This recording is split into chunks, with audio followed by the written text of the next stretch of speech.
Hello friend, विधिज्ञान channel में आपका स्वागत है। आप सबको सूचित किया जाता है हमारे देश में दांडी कानून को बदल दिया गया है, जिसमें 3 महत्वपूर्ण कानून हैं। सबसे पहला भारतीय दंड संहिता 1860 की जगह भारतीय न्याय संहिता 2023 आ रहा है। दूसरा दंड प्रक्रिया संहिता 1973 की जगह भारतीय नागरिक सुरक्षा 2023 आ रहा है। तीसरा भारतीय साक्ष्य अधिनियम 1872 की जगह भारतीय साक्ष्य अधिनियम 2023 आ रहा है। विधि ज्ञान इन तीनों कानूनों के अलग अलग धाराओं का वीडियो लेकर आ रहा है। इस वीडियो में भारतीय दंड संहिता 1860 के जगह भारतीय न्याय संहिता 2023 के धाराएं बताई जाएगी। आइए शुरुआत करते हैं।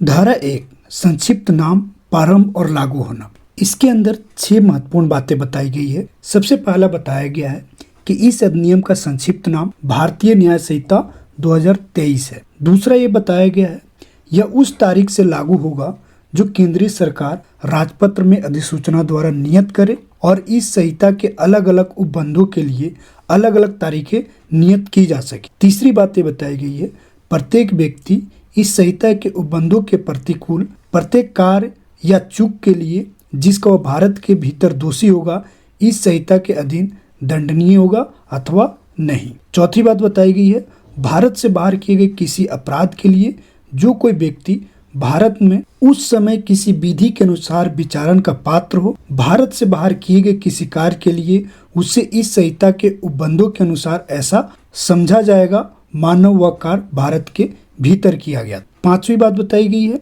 इस संहिता के उपबंध पहला भारत के बाहर और परे किसी स्थान में भारत के किसी नागरिक द्वारा या दूसरा भारत में रजिस्ट्रीकृत किसी पोत या विमान पर चाहे वह कहीं भी हो किसी व्यक्ति द्वारा या तीसरा भारत में अवस्थित किसी कंप्यूटर संस्थान को लक्ष्य बनाकर भारत से बाहर और परे किसी स्थान पर किसी व्यक्ति द्वारा किए गए किसी अपराध को भी लागू होंगे।